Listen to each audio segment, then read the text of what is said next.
Ok. Genial. Pues bienvenidos a la segunda sesión de este taller sobre fundamentos de investigación. En la mañana de hoy vamos a concentrarnos en terminar de revisar los materiales que tengo preparados respecto a fundamentos de la investigación. Y vamos también a revisar los avances que me enviaron entre semana respecto a su propuesta de objeto de investigación. Entonces, para comenzar, le quiero pedir a dos personas que por favor nos compartan brevemente alguna idea u observación sobre lo que comentamos en la sesión pasada. Particularmente le pediría a Francisco García, por favor, si es que está. Y no está conectado. Ok, Olivia de Jesús Salas. Ok, entonces le pediría a Olivia. Sí, yo aquí estoy. Buen día. Buenos días. Pues si nos pudieras compartir brevemente alguna idea sobre lo que hablamos la sesión pasada, a forma de introducción para que comencemos la sesión. Sí, claro. Lo que recuerdo que vimos en la clase pasada fue la introducción, obvio, al curso, donde explicaba que íbamos a trabajar con la construcción de un objeto de investigación, en este caso un problema, y se iba a analizar a través del modelo, un modelo específico que usted comentó, la elaboración de artículos científicos. También explicaba acerca de la hoja de ruta y dio una breve explicación sobre la investigación de sentido práctico. También habló sobre la orientación científica. Hicimos un ejercicio con al menos 4 preguntas que recuerdo, que la primera estaba enfocada a qué es la ciencia, la segunda qué es la teoría, la tercera tenía que ver con investigar y la cuarta con expectativas, me parece que respecto al curso. Y bueno, trabajamos con ese ejercicio, algunos participaron y obtuvimos muy buena respuesta de los compañeros. Bueno, a mí me retroalimentó mucho saber la forma en la que ellos conciben a la ciencia y a la investigación. Y de lo último que recuerdo es que nos dio una actividad para poder hacer la definición de un proceso, de un problema en general, en la que teníamos que delimitar, el problema, el área, el objeto de estudio, las variables, la unidad y las dimensiones temporales y espaciales. Y bueno, también explicó sobre el proceso de investigación, si no mal recuerdo. Fueron algunos aspectos que vimos en la clase anterior. Muy bien, muchas gracias. Pues la introducción es muy buena. Teniendo esto como marco, pues vamos a avanzar, y el punto sobre el que vamos a comenzar a hablar en este momento es sobre qué es la ciencia. En la sesión pasada ya habíamos dado algunos detalles y vamos a profundizar un poco más. Entre los detalles que mencionamos, dijimos que revisamos varias definiciones sobre qué es la ciencia e identificamos algunos de los elementos que a nuestro parecer son constitutivos del fenómeno social al que denominamos ciencia.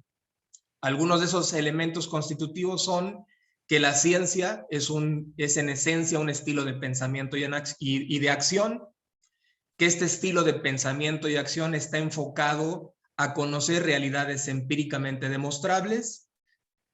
Aquí hicimos una pausa en el sentido de que esta observación de que el proceso de la ciencia está enfocado al conocimiento de realidades empíricas, pues también es sujeto a debate, ¿no? Depende de la postura que tengamos sobre qué es lo real.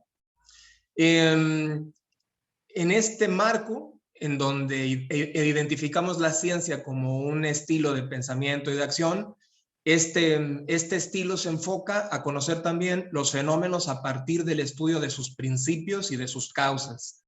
Y otro de los elementos constitutivos de la ciencia es que es un cuerpo de conocimientos. Les planteaba que una forma de aproximarnos a un mejor entendimiento de un concepto social es a través del análisis de sus dimensiones.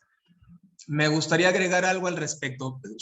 Pensemos en los conceptos sociales, entre los cuales se encuentra incluido el de ciencia. Bien, pensemos en estos conceptos como vasos vacíos, ¿ok? Entonces, de alguna forma, la función del autor o del investigador es asignarles un contenido. Estamos conscientes de que en la actualidad los fenómenos sociales son muy complejos. Entonces, una forma que puede ser útil y pertinente para acercarnos a este proceso de asignar un contenido a los conceptos es identificando los diferentes componentes o dimensiones que integran el fenómeno. En el caso de la ciencia, les planteaba que dos dimensiones esenciales de este fenómeno social son la dimensión del proceso y la dimensión del conocimiento. Entonces, cuando estamos hablando de la ciencia, podemos entenderlo como un fenómeno social complejo que tiene como mínimo dos dimensiones. En la dimensión del proceso, estamos hablando del trabajo de investigación como tal, los diferentes pasos que los investigadores realizan para poder comprobar las preguntas que se plantean. Y en segundo lugar, la dimensión número 2 sería el conocimiento, el resultado de este proceso de investigación. Entonces, en este marco, la ciencia engloba estas dos dimensiones. Y al respecto, me gustaría agregar un par de comentarios más y avanzamos al siguiente punto, que sería el de qué es la teoría. El primer comentario tiene que ver con la investigación. Y habíamos mencionado en la sesión anterior que la investigación forma parte de un proceso dirigido a generar conocimiento, ¿no? Aquí es importante mencionar que existen otras formas de generar conocimiento que tienen diferentes grados de validez. En el caso de la investigación científica, lo que hace diferente a este proceso de ese resto es la serie de pasos o procedimientos que nosotros utilizamos para poder generar este conocimiento. Desde esta perspectiva hay que tener en cuenta que la investigación es un proceso complejo que involucra varios elementos que van desde elementos como las instituciones científicas, el método de trabajo científico investigativo, un aparato conceptual, sistemas de información científica. Entonces es una realidad múltiple. Segundo, sobre el conocimiento. Cuando estamos hablando del conocimiento que produce la ciencia, hay que evaluarlo como un conocimiento de naturaleza racional, relativo a ciertos problemas, que se obtiene metódicamente, que es sistemático. Un elemento clave es que este conocimiento debe ser verificable. Entonces, una de las motivaciones de que nosotros publiquemos nuestros proyectos de investigación es precisamente verificar ese conocimiento que se ha producido. Entonces, uno de los criterios que se utilizan para evaluar la calidad de un producto científico, en este caso de un texto, es en la sección de metodología que también el autor explica el proceso que siguió para construir ese conocimiento, de forma que los lectores puedan replicar ese proceso y verificar si los resultados se puedan comprobar. Este conocimiento, el conocimiento científico, se materializa en varios elementos que son los que vamos a comentar a continuación. Y estos elementos serían categorías, leyes, teorías. Y básicamente estos conocimientos encuentran en su núcleo la propuesta que el investigador realiza sobre cuáles son las causas y efectos de un problema social. En la pantalla les estoy poniendo la recomendación de un texto que se llama Una aproximación a la concepción de ciencia. En la diapositiva adjunté el link. Cuando ustedes le den clic a la imagen, pueden descargar ese documento. Si no hay ninguna observación sobre este punto, vamos a avanzar al siguiente elemento, que es el de la teoría.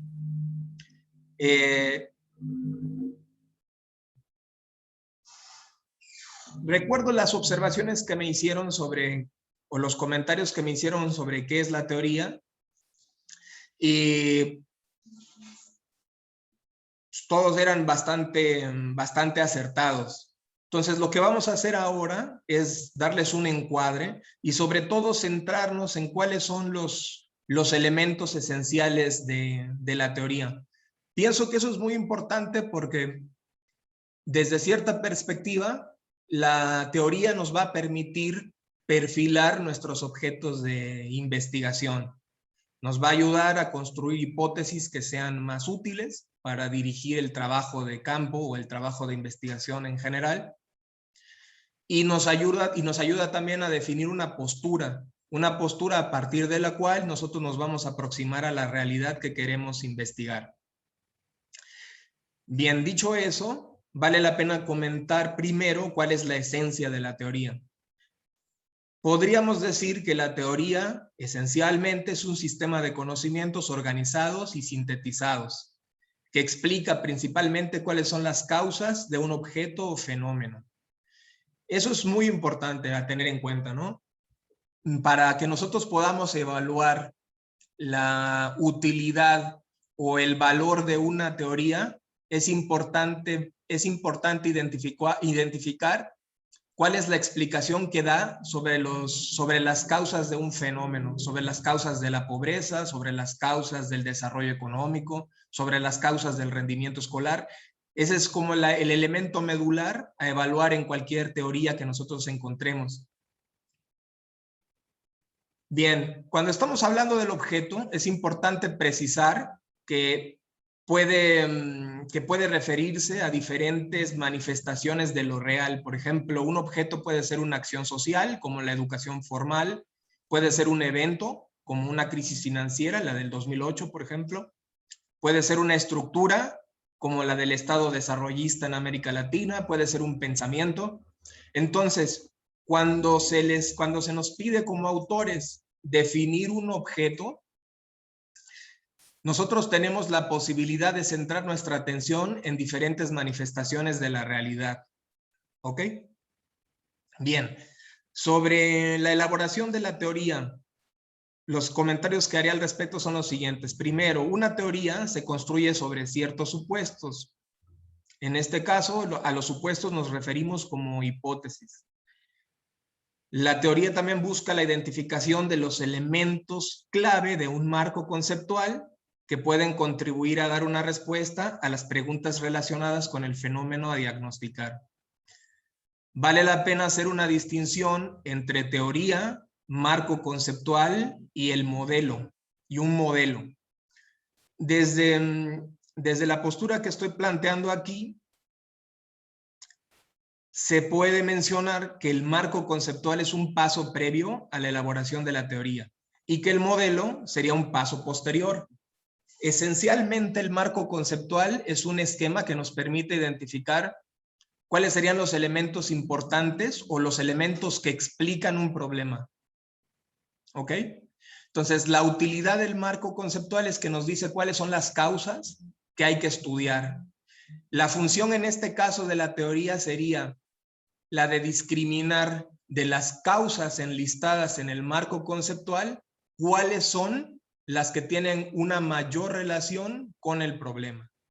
Y después un modelo básicamente lo que hace es presentarnos un esquema teórico sobre una dimensión más acotada de la realidad. O sea, es un esquema sobre una realidad compleja que nos permite facilitar su estudio y comprensión y nos ofrece supuestos sobre variables relacionadas con un reducido conjunto de resultados.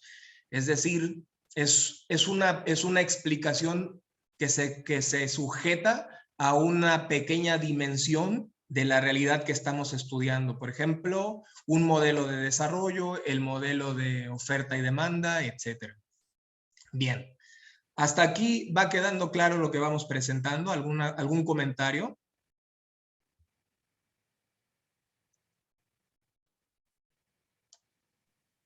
No, ninguno, doctor, de mi parte. Muy bien. Entonces, vamos a entrar a la parte que me parece útil como investigadores que tengamos en la mente, ¿no? Que tengamos claro qué significa. Y tiene que ver con la estructura de la teoría. Lo que ustedes están viendo ahora en la pantalla básicamente son los dos elementos centrales de cualquier teoría. Una teoría implica un sistema de leyes empíricas que está relacionado con un sistema formal. Un sistema formal lo podemos entender como un lenguaje. Ese lenguaje está compuesto por símbolos y por leyes que combinadas nos permiten transmitir o comunicar un conocimiento. Entonces, ese sistema formal puede ser desde el lenguaje matemático hasta un conjunto de conceptos que en una determinada área o disciplina de conocimiento nos permiten explicar una realidad, ¿no? Nos permiten explicar las causas de un fenómeno. Ahora, vamos a hablar sobre qué son las leyes empíricas. Cuando estamos hablando de una ley, que sería uno de los elementos clave de la teoría, nos estamos refiriendo a un patrón o a una regularidad de naturaleza empírica. Básicamente las leyes se comprueban a través de la medición de las relaciones entre observables o variables. Una ley, pienso que una forma útil de recordarlo es que es una regularidad. Es una regularidad que se observa en la realidad. Por ejemplo, las regularidades respecto al comportamiento de los consumidores con relación a los cambios en el precio. Ahora, para que nosotros podamos considerar que una regularidad es una ley, esta regularidad tiene que presentarse invariablemente en cualquier contexto. Esto significaría que, por ejemplo, ante la subida de un precio de un producto en Alemania, en México, en España, en Francia, en cualquier otro país, la respuesta de los consumidores es similar. Ese sería el ideal, ¿no? Que el comportamiento fuera el mismo sin importar el contexto, ¿ok?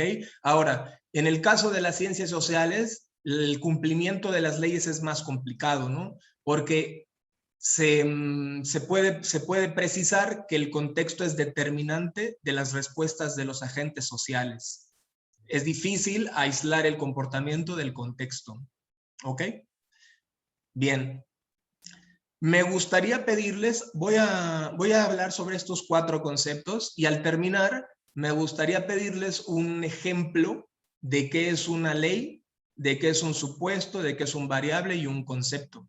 Entonces, se los menciono ahora, por favor, para que lo vayan pensando, cuál podría ser un ejemplo de cada uno de estos conceptos y lo comentamos a continuación. El siguiente elemento clave de la teoría es un supuesto. Y un supuesto esencialmente es una premisa o una conjetura sobre las causas de un fenómeno social. Entonces, el supuesto, como habíamos mencionado, es un punto de partida, lo podemos entender así. Es un enunciado que un investigador propone sobre cuáles pueden ser las causas de un fenómeno social, ¿no? Entonces, por ejemplo, se podría decir, vamos a crear un supuesto en este momento que podría ser objeto de investigación, y el supuesto sería de que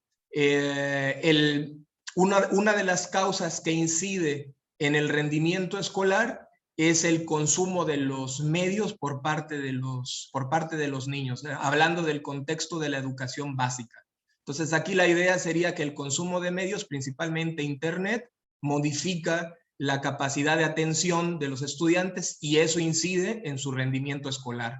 Entonces, este supuesto es un punto de partida a partir del cual nosotros conduciríamos una investigación. Habría que recoger evidencia que nos permita constatar si lo que se está planteando en el supuesto es correcto o es falso. Desde esta perspectiva, el supuesto es solamente una guía de trabajo. Bien, tercer elemento, las variables. Las variables es una unidad observable. Esto significa que una variable es un elemento de la realidad material que se puede medir objetivamente. Las variables se relacionan entre sí por medio de hipótesis. Entonces, una forma sencilla de pensar qué es una variable es pensar en las variables como causas. Materialmente, estas causas se pueden expresar de muchas formas, ¿no? Las causas pueden ser también procesos, pueden ser estructuras, pueden ser sujetos, pueden ser agentes, pueden ser eventos, etc. Al igual que un fenómeno o que un objeto, la variable puede asumir diferentes formas o diferentes manifestaciones en la realidad. Se dice que las variables se relacionan entre sí con hipótesis para distinguirlas de las proposiciones, que es lo que vamos a comentar a continuación. El cuarto elemento de la teoría, por tanto, es el de un constructo. Un constructo es lo mismo que un concepto. Y las unidades, podemos pensar en los constructos o conceptos como unidades aproximadas. Esta es una primera diferenciación con respecto a la variable. La variable es una unidad observable, eso significa que es una unidad material que se puede comprobar a través de la observación, que se puede medir objetivamente. En cambio, un concepto es una unidad aproximada. Esto significa que es una unidad conceptual, existe en la mente. Entonces, la verificación no siempre no siempre se puede realizar de una forma directa a partir de la observación. Este tipo de unidades, por tanto, son creaciones de la mente que no pueden observarse directamente. Y a diferencia de las variables, cuando estas se relacionan, a esa relación se le conoce no tanto como hipótesis, sino como proposición. Entonces, la diferencia entre una proposición y una hipótesis se podría decir que fundamentalmente reside en el hecho de que en una se relacionan variables, elementos reales, observables, y en el segundo, en la proposición, lo que se relacionan son conceptos, ideas, ¿ok? Ahora bien, la función de ambas estructuras, tanto de las hipótesis como de las proposiciones, es la misma, que es la de plantear una explicación sobre las causas de un fenómeno que nos permita conducir una investigación. Ese elemento es clave. Desde esta perspectiva, ambas estructuras se construyen al principio de una investigación para que nos sirva como de guía. Y cuando estamos hablando de que relacionan, en el primer caso, variables y en el segundo constructos, estamos diciendo que estas estructuras lo que hacen es proponer cuál es la posible vinculación que podemos encontrar entre las diferentes causas, ya sea que sea una vinculación directa o indirecta, que estas causas trabajen en conjunto, etcétera. Bien, entonces, como les mencionaba, me gustaría hacer una breve pausa para pedir si me pueden compartir un ejemplo de cada uno de estos conceptos que comentamos en este momento. Y le pediría en primer lugar, por favor, si está Lucio por ahí, Lucio Saldaña, que nos dé un ejemplo de una ley que le venga a la mente. No está Lucio, Cristian. Ok. María Enriqueta Caballero. Tampoco. Ok. No vas a encontrar hoy 3 académicos porque están en una actividad que son el doctor Lucio, la doctora Enriqueta Caballero y el maestro Francisco Rafael Monterrosas. Ok, entonces deja ponerlo por acá para no repetirlo. Me dijiste Lucio, María Enriqueta. ¿Y quién fue Francisco el tercero? Monterrosas. Francisco Rafael García Monterrosas. Perfecto. Entonces, dicho eso, le pediría, por favor, a Marisol Rodríguez, ya sea que nos dé un ejemplo de una ley, o si no, qué es lo que entendió por ley. Por favor.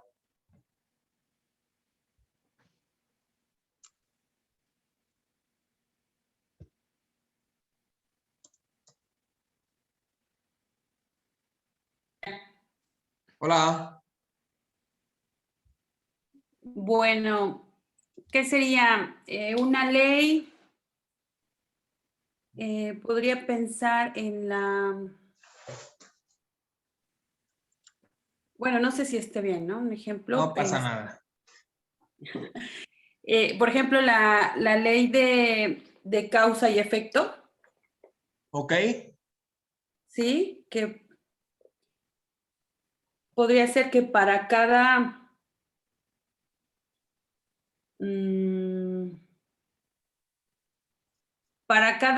acción que se realiza en determinado problema, ¿sí? O Ajá. situación, siempre va a haber una causa. Ok. Pues podría ser un ejemplo muy abstracto, como sacado de la física. Y bueno, sí, podría ser ahora. Lo clave sería entender que cuando estamos hablando de ley, nos estamos refiriendo a una regularidad, ¿no? Una regularidad de naturaleza empírica. Entonces, es importante entender esto porque aquí quiero agregar un comentario. Estamos viendo ahora los elementos de la teoría y pudimos identificar que hay una serie de pasos previos, ¿no? Y esos pasos previos implican, por una parte, construir o bien una hipótesis o bien una proposición. ¿Ok? Entonces, en la diapositiva anterior les mencionaba que de forma muy general, la teoría se compone de dos grandes estructuras, de un sistema formal y de un sistema de leyes empíricas. Entonces, aquí lo que estoy planteando es de que primero el investigador propone a través del lenguaje estas proposiciones o hipótesis que serían los elementos de ese sistema formal.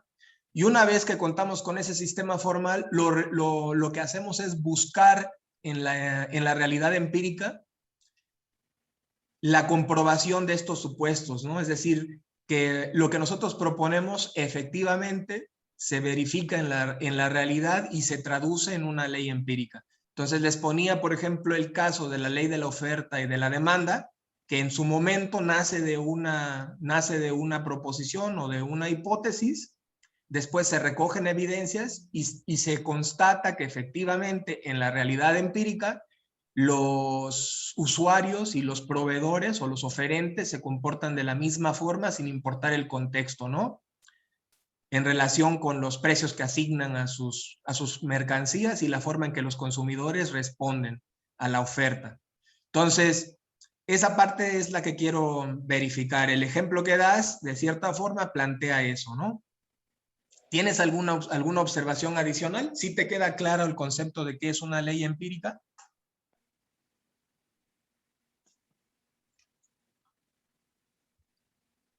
Marisol.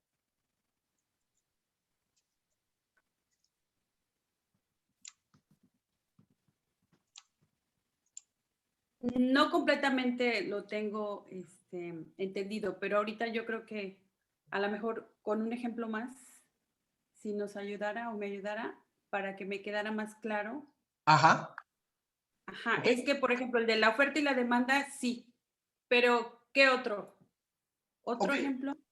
Ok, déjame pensar en uno. Cristian, dígame.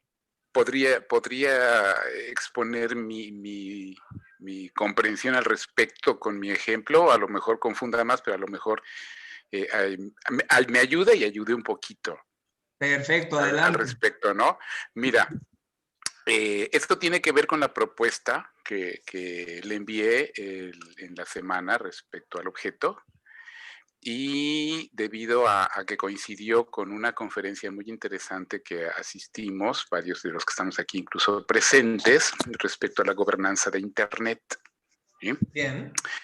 Y dentro de ese rubro, mi interés está en lo siguiente, y yo estoy asumiendo, en función de lo que estoy comprendiendo aquí del curso, una ley empírica para dentro de ese tema, que es: el gobierno controla la información en Internet ante el peligro del cuestionamiento de sus acciones. Ah, genial. ¿Sí? Yo lo considero, tú dime si estoy correcto, una ley empírica, no está comprobado, aparentemente, ¿no? Entonces, esa es mi afirmación como ley, que el gobierno controla la información en Internet ante el peligro del cuestionamiento de sus acciones. Bien. ¿Sí? No sé cómo esté. Bien. A mí el ejemplo me parece muy claro, me gusta, creo que es una buena propuesta. Estaríamos hablando en este caso de una hipótesis, ¿no? Ahora, lo que habría que hacer, como usted menciona, a partir de la recolección de las evidencias, ya podríamos saber si el planteamiento que usted está realizando es una ley empírica, ¿no? De alguna forma, la ley empírica es un proceso posterior, ¿no? Primero proponemos un supuesto o una hipótesis, y una vez que lo verificamos en la realidad, ya podemos afirmar con cierto grado de certeza de que eso que planteamos efectivamente es una ley, ¿no? Y es una ley porque es una regularidad. Ante situaciones de riesgo, lo que planteamos es que los gobiernos van a tender a controlar la información, ¿no? O sea, como una medida de protección. Si logramos demostrar que los gobiernos de España, de México, de Francia, de diferentes países reaccionan igual ante este riesgo, pues entonces ahí ya podemos hablar de que es una ley empírica. Me parece un muy buen ejemplo. Perdón, ¿puedo hacer un comentario, doctor? Claro.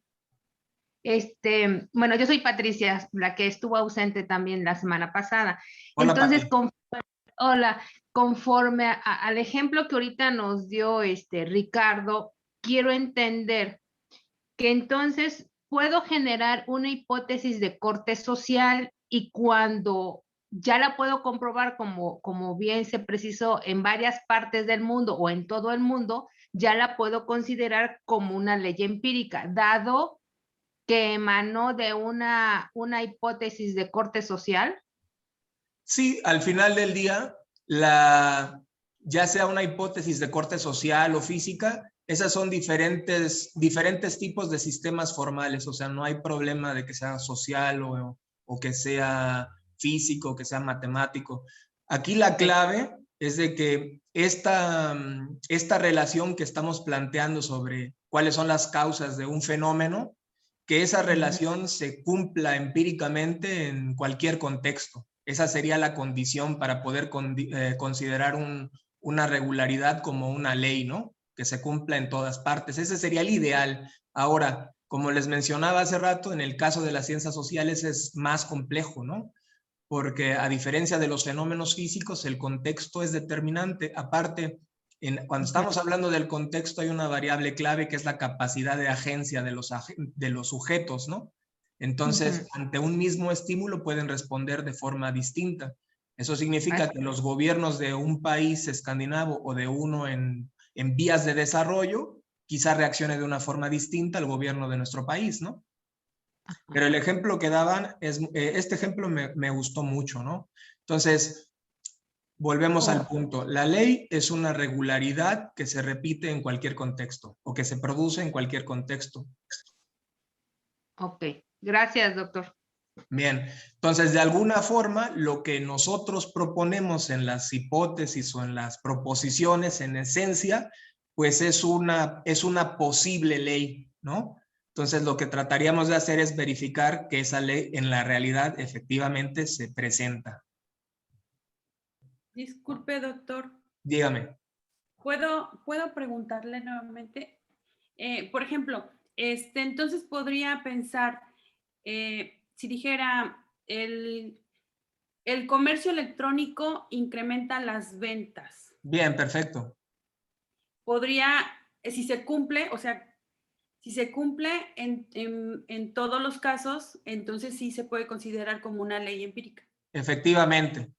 Si una empresa en Guatemala realiza comercio electrónico y mejora en sus ventas, y si una empresa en Kenia, y si una empresa en Corea y encuentra resultados similares, ya se podría hablar de que es una ley empírica, ¿no?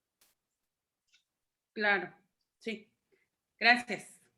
Aquí estaríamos hablando de una de las aspiraciones máximas de la investigación, que es la de la generalización del conocimiento, ¿no?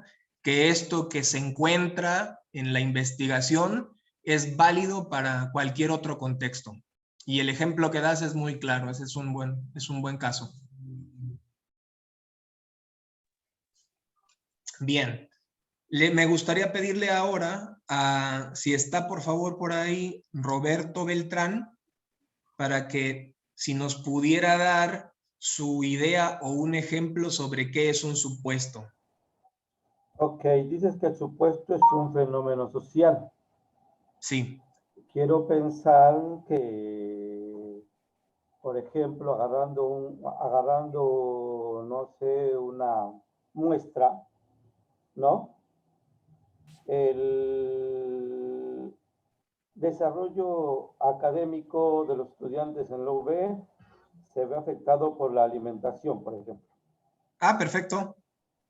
¿No? Ese sería un supuesto en cuanto a cómo afecta obviamente a esa parte de la población, ¿no? Muy bien. Ahora me gustaría agregar algo al ejemplo que me parece muy adecuado y claro. Hay que tener presente que el supuesto en esencia constituye una conjetura o una premisa, ¿no? Se podría decir que el supuesto es el primer paso en la construcción bien de una hipótesis o bien de un constructo.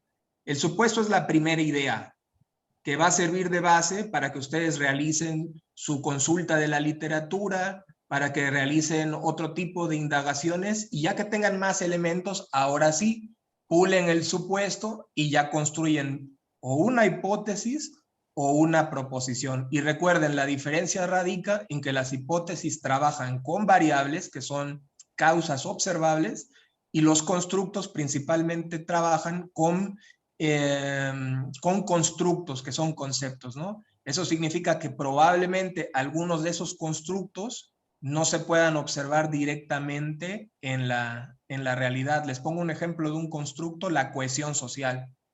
La cohesión social es un fenómeno complejo y es difícil observarlo directamente. Es decir, es difícil encontrar un solo indicador que podamos considerar como un buen ejemplo de lo que es la cohesión social. Más bien, la cohesión social es un fenómeno multinivel, tiene muchas manifestaciones. ¿Ok? Bien. Le pediría ahora a Eli Hernández si por favor nos puede dar su observación o un ejemplo sobre qué es la variable, qué es una variable. Ok, sí, mira, te voy a ir diciendo lo que puse como ley, supuesto y variable, para ver si lo he ido ligando bien. Bien. Según yo, una ley, la que yo tengo aquí es la concienciación en materia de ciberseguridad en una comunidad reduce el riesgo de inseguridad de la información de una institución. Esa sería la ley. Entonces yo puse, el supuesto puede ser la falta de sensibilidad en la comunidad universitaria. Podría ser un supuesto. Y mi variable, entonces, se me ocurre que podría ser las veces al mes que el personal cambia su contraseña, porque es algo que yo podría medir. ¿Estoy bien? Ok, en el caso de del ejemplo que daba sobre la ley, solamente ten presente que a un fenómeno se le puede denominar ley cuando ya ha sido comprobado. Entonces, en el caso que tú mencionas como ley, si tú encontraras investigaciones en donde hubiera evidencias suficientes para decir que en cualquier parte del mundo eso sucede, entonces ya lo podríamos considerar como ley. O sea, digamos que el requisito para poderle asignar la etiqueta ley a un fenómeno es que se cumpla en cualquier contexto, ¿no? Ok, entonces sería una teoría. En este caso, lo que tú estarías planteando sería más bien o bien un supuesto o bien una hipótesis, ¿no? Que sería un punto de partida a comprobar para Ok. después, para después poder decir que sí, efectivamente es una ley. Ahora, en cuanto a la variable, ¿tú cómo entenderías la variable? Que esa sería la pregunta clave. ¿Qué es para ti? Pues es que es un elemento medible, ¿no? Exacto. Es un elemento medible y solamente agrega esa idea que este elemento medible es una causa. O sea, que este elemento está ocasionando un fenómeno social, ¿no? O que puede ser una causa o una respuesta a ese fenómeno social. Entonces, el ejemplo que tú mencionas en el caso de la variable me suena un poco más a indicador, más que a variable. O sea, aquí ya lo estás operacionalizando, pero esto lo vamos a comentar a continuación, entonces lo podemos dejar ahora en pendiente, pero la clave es que identifiques la variable como una causa que se puede medir. Ok, muchas gracias. Perfecto. Por último, le pediríamos a... Está Ricardo Carrera, ¿verdad? Sí, sí, doctor, así es. Hola Ricardo, si Cristian. por favor nos pudieras dar un ejemplo sobre, o tu idea sobre qué es un constructo. Sí, bueno, soy el que comentó sobre el control del gobierno, Ok. de la información al respecto, ¿no? Bien. Entonces, bueno, pues mi constructo tendría que ver entonces con que ese control busca minimizar el riesgo del cuestionamiento ante acciones gubernamentales que no sean populares o aceptadas por la sociedad, ¿no? Ok. En el mismo contexto de mi ejemplo anterior, ¿no? Muy bien. No Ahora, sé cómo estoy. bien, lo que habríamos ahora, lo que tendríamos que hacer, fíjate que tu ejemplo me gusta porque nos ayuda como a definir pasos de lo que tenemos que hacer a continuación. Tú ya tienes muy trabajado un fenómeno que estás identificando, ¿no? Que es este control del Estado. Sí. Ahora lo que habría que hacer es identificar si en la literatura existe un concepto para referir ese problema que tú estás identificando, si en la literatura a ese tipo de control particular, porque no estamos hablando de un control en general, sino de un control muy específico sobre el flujo de información. Entonces habría que ver si existe un concepto para este fenómeno. Entonces vamos a suponer que este concepto, que a este fenómeno se le llame control gubernamental de la información o el nombre que tenga. Pero perfecto. Digamos que eso es un buen ejemplo porque en ocasiones cuando estamos construyendo nuestros objetos tenemos identificados los problemas, pero no necesariamente tenemos identificados los conceptos. En la literatura, la consulta de la literatura nos puede ayudar a encontrarlos. Les pongo un ejemplo. En una investigación en la que estuve trabajando hace algunos años, me preocupaba el grado de relación que existe entre lo que los estudiantes aprenden en la universidad y lo que el mercado laboral les pide, ¿ok? Entonces, si bien yo ya tenía identificado el problema, no tenía claro cuál es el concepto que en la literatura ya se ha utilizado para investigar esta situación. Y lo que encontré a partir de esta revisión de la literatura es que ya existe un concepto, sobre todo en la literatura anglosajona, que se llama skill mismatch, que sería el desajuste de competencias. Y ese concepto básicamente refiere lo que yo estaba interesado en conocer, la relación entre la oferta educativa y la demanda del mercado laboral, ¿no? Entonces, aquí es clave identificar eso, cuáles son los conceptos. Ahora, si no hay ninguna duda con respecto a estos 4 elementos, que son elementos constitutivos de qué es una teoría, me gustaría volver un segundo a la imagen que les presenté anteriormente, para poder recapitular. Disculpa. Dígame. Disculpa la interrupción, Cristian. Tengo entonces una duda. Dígame. ¿Qué tan válido, ante una investigación exhaustiva, por ejemplo, de los conceptos sobre una investigación que se estuviera realizando, y en esa búsqueda exhaustiva no se encontrara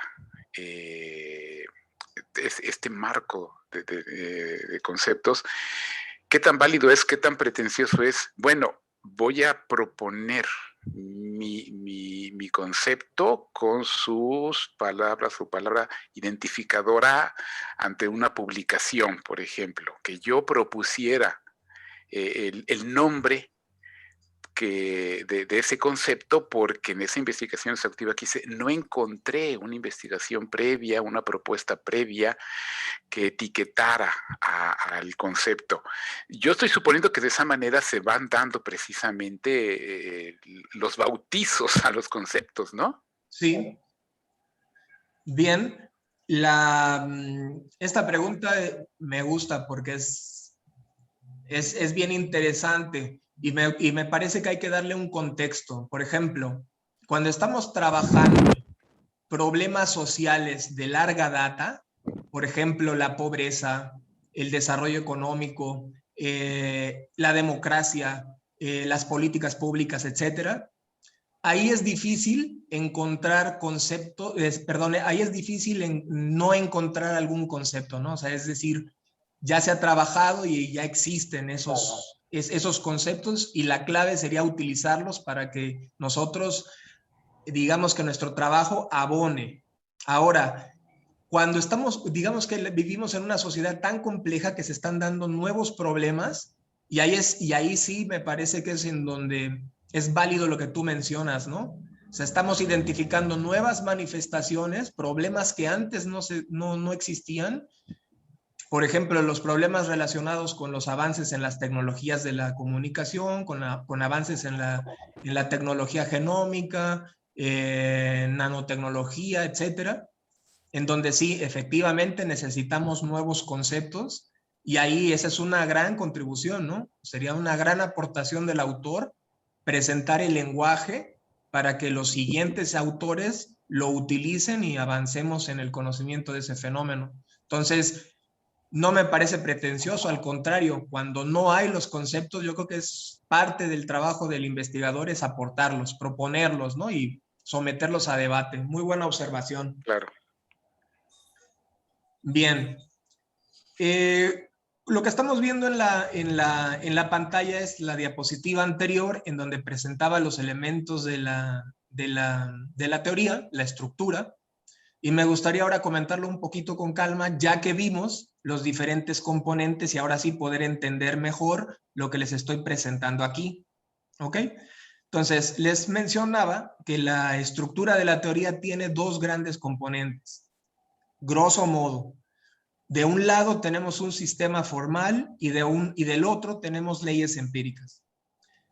Recordemos que cuando estamos hablando de un sistema formal, estamos hablando de un lenguaje, y ese lenguaje lo aporta cada disciplina científica. Entonces tendríamos un lenguaje matemático, un lenguaje de las ciencias naturales, el de las ciencias sociales. Este lenguaje es el conjunto de conceptos y de reglas que nos permiten construir un significado, ¿no?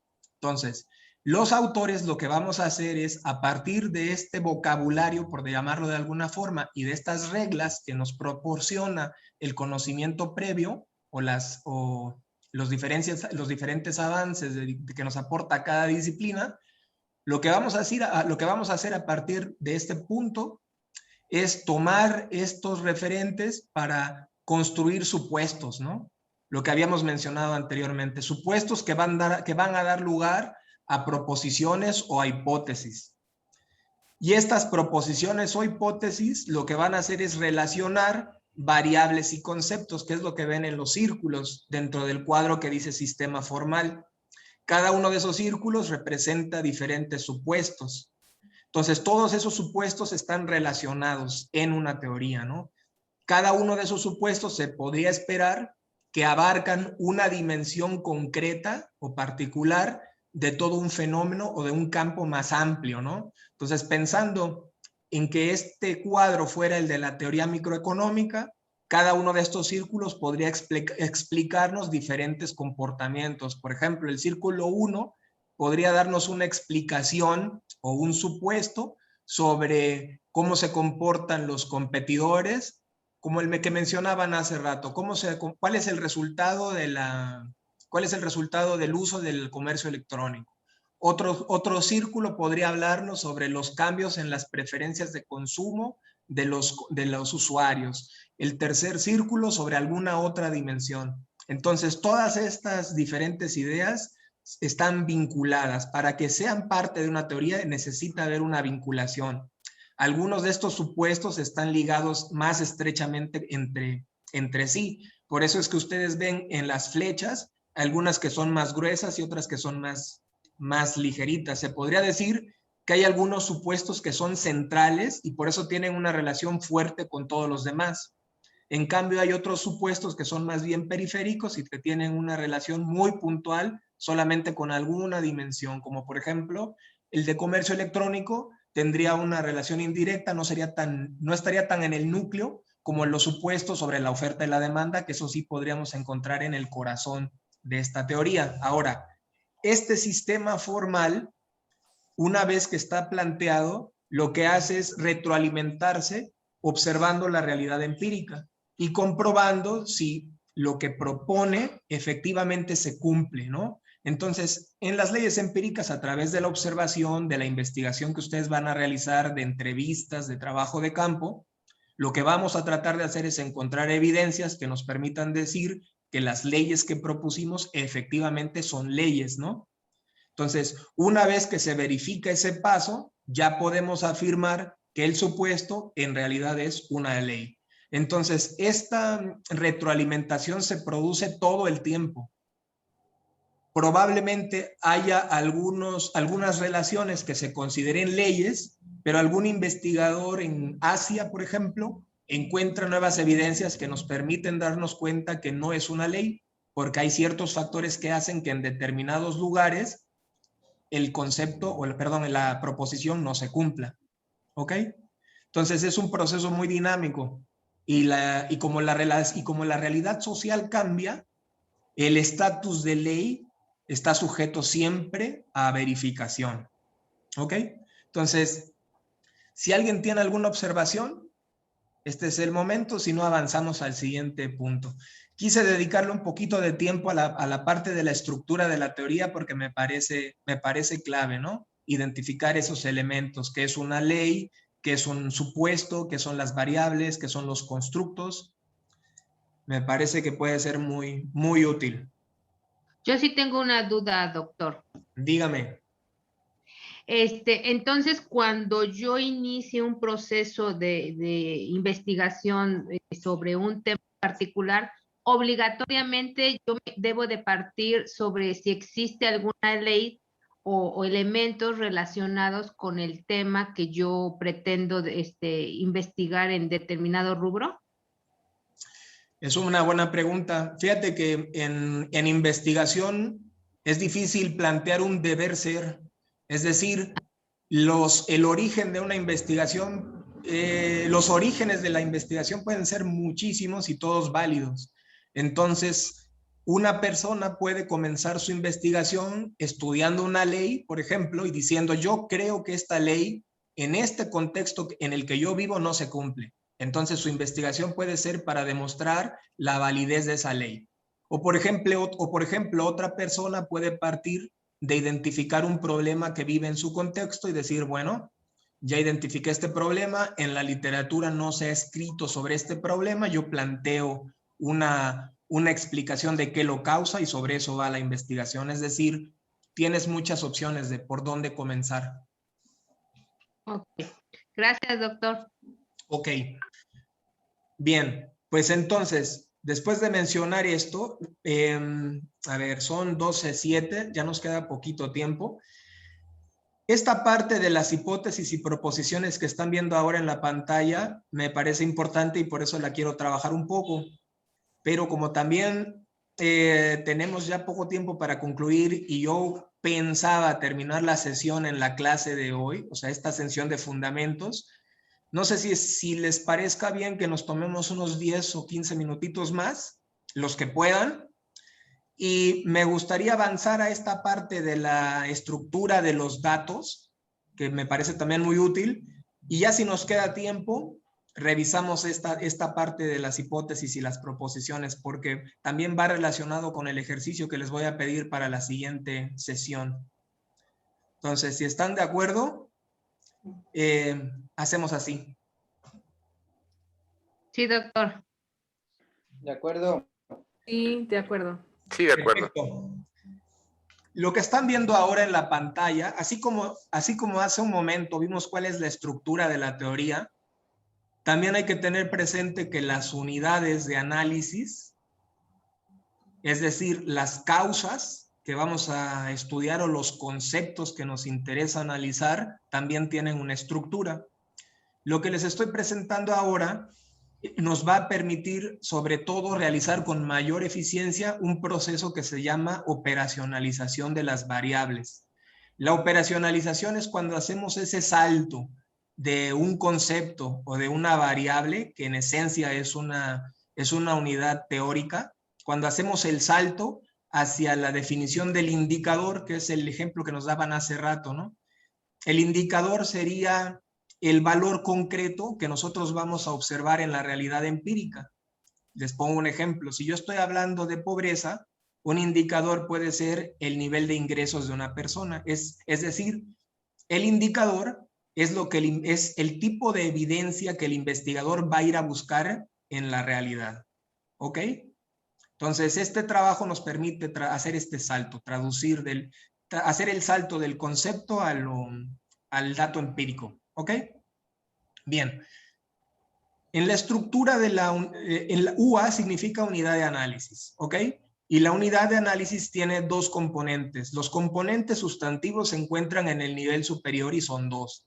Y los niveles secundarios se encuentran, perdón, y los elementos secundarios se encuentran en el nivel inferior y son 3. Vamos a hablar primero de los elementos sustantivos que son y que están indicados con las letras V y con la letra R. Una unidad de análisis, la unidad de análisis, pensemos en aquel elemento del fenómeno que nos interesa, en el que vamos a centrar nuestra atención. ¿Ok? Entonces, por ejemplo, el objeto puede ser los efectos de la competencia entre universidades privadas en el sistema de educación superior. Ese puede ser el objeto, que sería un marco general. Y cuando estaríamos hablando de la unidad de análisis, puede ser algo más bien es algo más concreto, ¿no? Estaríamos hablando, por ejemplo, de los tipos de respuestas de los proveedores a la competencia, por ponerles un ejemplo. ¿Ok? Entonces, estas unidades de análisis pueden tener diferentes manifestaciones en la realidad. La variable sería ese elemento de la unidad de análisis en la que en este momento yo voy a centrar la atención. Por ejemplo, la variable puede, en el caso de las respuestas de los proveedores ante la competencia, una de las variables puede ser una respuesta de selectividad, que sería cuando los proveedores privados diseñan su oferta en función de la composición de su matrícula. Bueno, la variable, que sería este elemento en el que yo voy a centrar la atención en un momento dado, tiene una manifestación empírica que sería el valor, que está representado con la letra R. ¿ok? Les voy a poner un ejemplo un poco más sencillo. Nuestra variable puede ser el nivel de ingresos de las personas y el valor, la cantidad monetaria que percibe cada persona, ¿no? Entonces, vamos a suponer que nosotros entrevistamos a 10 personas y el valor de la variable nivel socioeconómico de la persona 1 sea 5,000 pesos, el valor de la persona 2 sea 10,500, el valor de la persona 3 sea 2,500. Entonces, a partir de estos datos ya podemos empezar a sacar conclusiones. Conclusiones sobre, por ejemplo, el ingreso medio, conclusiones sobre el porcentaje de población con un nivel de ingreso superior a una media nacional, etc. ¿Ok? Entonces, nuestros dos elementos principales de la unidad de análisis son el valor, que es este elemento, perdón, la variable, que es el elemento en el que yo voy a centrar la atención, y el valor, que es la manifestación que adquiere ese elemento en la realidad. Ahora, los niveles inferiores son los siguientes. Las variables, que son estos elementos de la unidad de análisis que me interesa observar, en ocasiones son complejos y tienen muchas dimensiones. Entonces, eso significa que una variable se puede descomponer a su vez en varias dimensiones. Entonces, pensemos pensemos en una variable compleja que sería la calidad educativa. La calidad educativa no solo tiene una manifestación, sino que puede tener muchas. Podemos pensar que la calidad educativa, una de sus dimensiones puede ser la infraestructura educativa. Una segunda dimensión puede ser el proyecto educativo. Una tercera dimensión puede ser la función docente. Una cuarta dimensión, la función investigadora. Es decir, es una variable compleja que puede tener muchas dimensiones. Entonces, eso significa que de esta variable podemos descomponerla o desagregarla en varios elementos, que serían las dimensiones, y la posibilidad de evaluar cada una de estas dimensiones está relacionada con un procedimiento que está indicado con la letra P. En algunas ocasiones, para poder captar una dimensión, necesitamos un procedimiento cuantitativo, en otras un cualitativo. Les pongo un ejemplo. En el caso de la calidad, para poder evaluar, por ejemplo, la función docente, quizá podamos utilizar un procedimiento cualitativo a través de entrevistas a profundidad o a través de algún otro tipo de dinámica cualitativa, podamos acercarnos a una idea de la calidad docente en una investigación. Otro concepto como la infraestructura educativa quizás se podría evaluar mejor a través de un procedimiento cuantitativo, cuantificando ciertos aspectos de la infraestructura como el número de salones, el número de equipamientos, etc. Entonces, cada dimensión está relacionada con un procedimiento. Esto significa que en algunas investigaciones, si la realidad es demasiado compleja, se tengan que utilizar varios tipos de procedimientos distintos. Eso depende del planteamiento. Ahora, una vez que se descompone la variable en una dimensión, cada dimensión a su vez puede dar lugar a un indicador. Y el indicador ya es la evidencia concreta que yo voy a buscar. Entonces, por ejemplo, si yo voy a evaluar la calidad de la infraestructura educativa, puedo utilizar como indicador, por ejemplo, el número de aulas que tiene una universidad o el número de profesores que existen, etcétera. Si yo voy a evaluar, por ejemplo, la calidad de la función docente, un indicador que podría utilizar sería el nivel de formación de los profesores. Otro indicador que podría utilizar sería el nivel de satisfacción de los estudiantes. Es decir, podemos utilizar diferentes indicadores para evaluar diferentes aspectos de la realidad. Ahora, la recomendación es conocer muy bien la literatura para saber cuáles son las variables, las dimensiones, los procedimientos y los indicadores que ya se utilizan para que ustedes, una de dos, utilicen lo que ya está o críticamente propongan una aproximación nueva, ¿no? A lo mejor yo respeto las dimensiones que ya existen, pero propongo un nuevo procedimiento o un nuevo indicador. ¿Ok? Este punto, con respecto a este punto, ¿hay alguna observación? ¿O queda claro? Es claro, Cristian, es clara tu explicación. Es un poco, siempre operacionalizar las variables es un punto crítico en una investigación y que toma su tiempo Entonces sí ha sido muy claro. Los elementos que integran sobre todo la estructura, no conocía yo esa estructura y se me ha hecho muy, muy interesante. Clarifica el camino para buscar esa operacionalización que siempre para mí ha sido ese, como dices, ese salto no siempre tan claro para lograrlo, ¿no?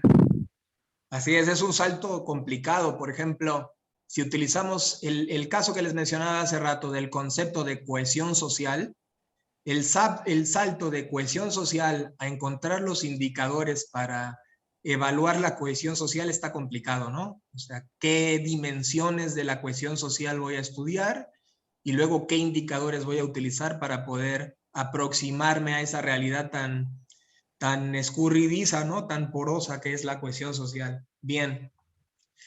Para cerrar este tema de la estructura de la unidad de análisis, les pongo aquí un ejemplo sobre un proceso de operacionalización o de operativización, también puede utilizarse ese término, del concepto respuesta de los proveedores, del que les hablaba hace rato. Y espero que hasta cierto punto nos permita clarificar un poco la estructura anterior, abonar a esa clarificación. Entonces, aquí el punto de partida, nuestra unidad de análisis, en este caso es un concepto. Recuerden que la unidad de análisis puede tomar una de dos formas, o es un concepto o es una variable, ¿no? En este caso, la unidad de análisis es un concepto que sería respuesta de los proveedores. En este caso, el ejemplo que les estoy presentando para que lo podamos comprender está ubicado en el marco de la reforma educativa que ha tenido lugar en la mayoría de los países de Occidente, que tiene que ver con la introducción de políticas de mercado en los sistemas educativos. Cuando se está hablando de políticas de mercado, en la literatura internacional específicamente se refiere a dos elementos, a la competencia y a la elección escolar.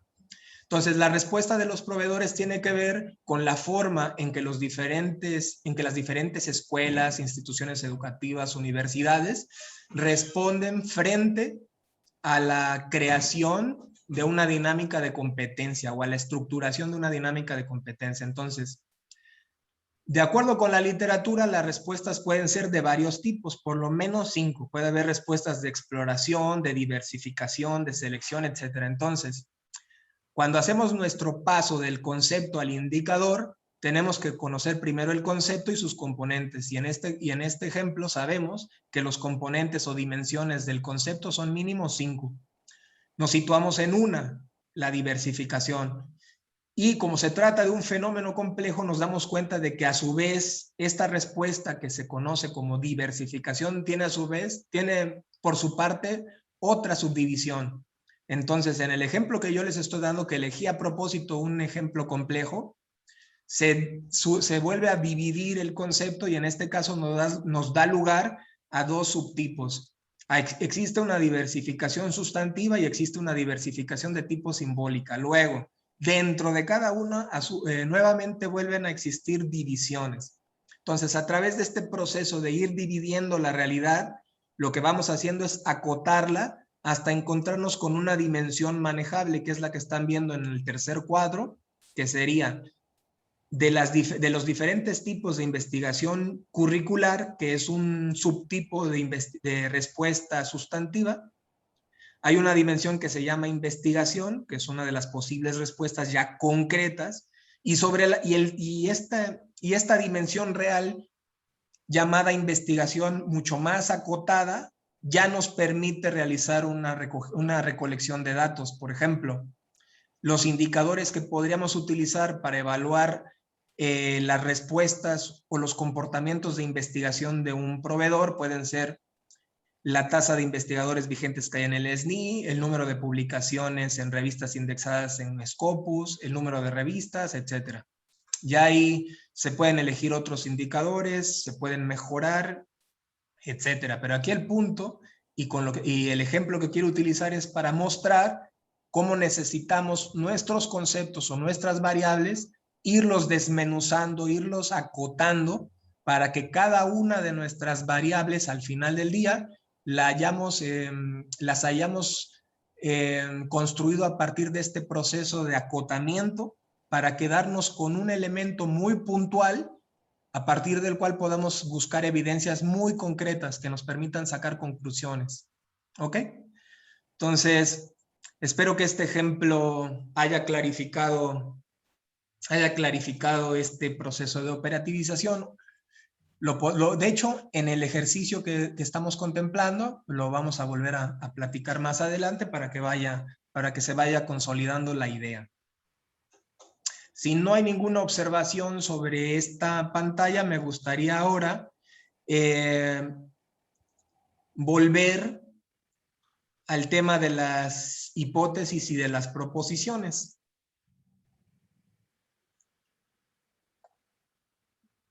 Sí, doctor. Muy bien. Entonces, en esta parte,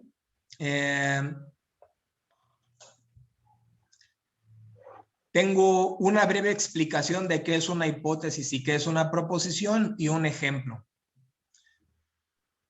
Recuerden que tanto las hipótesis como las proposiciones nacen de un supuesto, ¿no? Que es una conjetura sobre cuál puede ser la posible causa o sobre cuál puede ser la posible relación que existe entre las variables involucradas con un fenómeno. Ahora, la diferencia fundamental entre uno y otro es que las hipótesis, recordemos, trabajan con variables que son unidades observables y las proposiciones trabajan con conceptos que son unidades mentales. Ahora, la función nodal de las dos estructuras es la misma, que es orientar al investigador durante su proceso de trabajo, ¿no? Tanto la hipótesis como las proposiciones le dicen al investigador qué es lo que tiene que investigar. Y también te dan una pauta para saber cuáles son los conceptos o cuáles son los procedimientos posteriormente que tienes que saber. Es decir, hay algunos conceptos que ustedes pueden estar utilizando en su hipótesis o en su proposición que no conozcan, y esa sería la primera actividad, ponerse a investigar qué significan.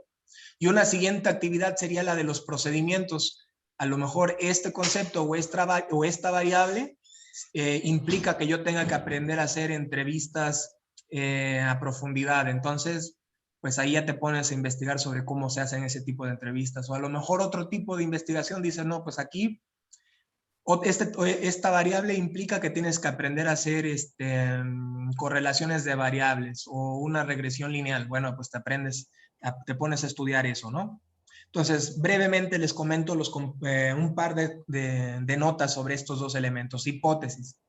La hipótesis es una explicación provisional de un problema de investigación, por tanto está sujeta a confirmación. Punto número 1. El objeto de investigación, lo que ustedes ya me mandaron, de cierta forma constituye una pregunta, ¿ok? Lo que hace la hipótesis es dar una respuesta a esa pregunta. Por ejemplo, en el caso que nos mencionaba el doctor sobre el control del gobierno de la información, el objeto plantea una pregunta que sería: ¿el gobierno en situaciones de riesgo controla la información? Y en la hipótesis el doctor podría decir, bueno, la propuesta es que en tales condiciones, cuando se presenta esta situación de riesgo, efectivamente el gobierno va a controlar la información haciendo estas cosas, ¿no? O sea, es una respuesta. Las hipótesis plantean relaciones entre dos o más variables, eso es muy importante tenerlo presente. Ya sea que ustedes construyan una hipótesis o una proposición, debe de verse que hay ahí una relación entre variables, que diga, aquí la relación, en el ejemplo que daba el doctor, la relación podría ser situación de riesgo incentiva a los gobiernos a controlar la comunicación. Ahí se nota una relación directa entre estas dos variables, ¿no? Siguiente punto, las hipótesis nos pueden servir como hipótesis de trabajo, que su objetivo no es que ustedes expliquen un fenómeno de forma verídica o completamente cierta, ¿no? Sino más bien nos da datos que nos van a ayudar a seguir investigando. Entonces nos ayudan a encauzar el pensamiento. Es una estructura provisional que sirve de apoyo a la investigación. Y con respecto a las proposiciones es una estructura semántica. Por esa estructura semántica se refiere a que es una oración que igual involucra dos o más conceptos que están relacionados entre sí. Esta oración lo que hace es proponer o afirmar algo sobre una relación, ¿no? La naturaleza el objetivo de las proposiciones es similar al de las hipótesis. La única diferencia es que, como dijimos ya varias veces, pues en esta se trabaja con conceptos principalmente. Entonces, les pongo aquí dos ejemplos sobre una hipótesis y sobre una proposición. Si están de acuerdo, mencionamos uno y con eso cerramos esta parte de revisión de fundamentos de la investigación. Se me quedaron por ahí dos temas pendientes. Los menciono muy brevemente después de revisar el ejemplo y ya si ustedes les llama la atención, lo pueden consultar en la diapositiva que ya está en línea. Y después avanzo para decirles cuál sería la actividad para la siguiente sesión, si están de acuerdo. Entonces, hablando sobre este ejemplo de hipótesis, les pongo uno tomado igual de la literatura sobre políticas de modernización educativa o políticas de mercado, de un autor que se llama Sancajo. Marqué con diferentes colores los elementos clave, es decir, nuestras variables y constructos. Entonces, lo importante no es tanto que entiendan el sentido de la hipótesis, porque si no han trabajado esa literatura probablemente no conozcan los términos, sino clarificar lo que a continuación les voy a mencionar. Entonces, la hipótesis nos dice lo siguiente: las respuestas de los proveedores educativos están condicionadas por factores mediadores multinivel, de carácter tanto exógeno como endógeno a la propia institución. Más allá de los aspectos regulativos que configuran al mercado educativo, las características del espacio local, los recursos y las percepciones de los actores implicados en la gestión de la escuela condicionan las respuestas de las escuelas a los incentivos del mercado educativo. Punto número 1 que quiero enfatizar. ¿Cuál es la relación que nos están planteando aquí el investigador que se llama Sancajo? Y la relación es la siguiente. Nos está diciendo que las respuestas de los proveedores no solamente dependen de aspectos regulativos, sino que dependen de factores que son el espacio local, los recursos, las percepciones de los actores. Ahí ya nos está diciendo él su respuesta, ¿no? Que en estos mercados, en estos sistemas de mercado educativo, las respuestas dependen de estos tres elementos. Entonces, estos tres elementos que están marcados en amarillo, 4, serían nuestras variables. Y a estas variables es a las que les aplicaríamos el proceso que les mostré anteriormente, ¿no? De irlas desagregando hasta llegar a un indicador. ¿Ok? Entonces aquí el siguiente paso sería, yo ya tengo una variable que se llama percepción de los actores. La siguiente fase sería decir, esta percepción de los actores, ¿en qué elementos se puede desagregar? Para una vez que llegue a esos elementos, ahora elija cuáles son los indicadores que voy a evaluar, ¿no? En el caso de la variable percepción, está complicada porque es una variable muy subjetiva. Entonces, este proceso de decidir cuáles van a ser nuestros indicadores que vamos a evaluar, pues es clave, ¿no? Para no falsear nuestra investigación. Entonces, lo que estamos observando aquí es que el autor nos dice, existen por lo menos 4 variables, y de estas 4 variables yo pienso que las que explican más son estas 3. ¿Ok? Ahora, siguiente punto. Hay que hacer una distinción entre las variables dependientes y las variables independientes. La variable dependiente es la que yo quiero explicar, es el fenómeno que a mí me interesa conocer. Y las variables independientes son las causas. Entonces, yo lo que marqué en azul sería ese fenómeno que yo quiero explicar, y lo que yo quiero explicar en esta investigación es las respuestas de los proveedores. Quiero saber qué las produce, ¿ok? Entonces, en azul, aquí lo que está marcado es nuestra variable dependiente. Lo que se esperaría es que en sus hipótesis se pueda también observar esa diferenciación. cuáles son las causas y cuál es el efecto. El efecto es la variable dependiente marcada aquí en color azul. ¿Ok? Ahora, en color gris lo que hice fue marcar categorías. Esto significa que, como se trata de un fenómeno complejo, las variables que estamos tratando aquí forman parte de una categoría, es decir, forman parte de un conjunto. En este caso, estos cuatro puntos que se marcaron en amarillo forman parte de un grupo que en la literatura se le conoce como factores mediadores. Entonces, los aspectos regulativos, las características del espacio local, los recursos, las percepciones, esencialmente son factores mediadores, forman parte de ese grupo. Ahora, en algunas investigaciones es importante mencionar, hacer esta desagregación. Eso depende de la complejidad del problema, que ayudaría al lector a ubicar la naturaleza del problema que le estás exponiendo, ¿no? Entonces, en algunos casos se puede hacer, en otros quizá no sea necesario, eso depende, ¿no? Entonces, ustedes podrían decir, la supervivencia de una microempresa depende de 4 factores económicos, estos X y Y. Entonces, de estos 4 factores yo me voy a enfocar únicamente en esta categoría y concretamente en estos 2 elementos. Entonces, eso simplemente ayuda a tener una estructura mental del problema que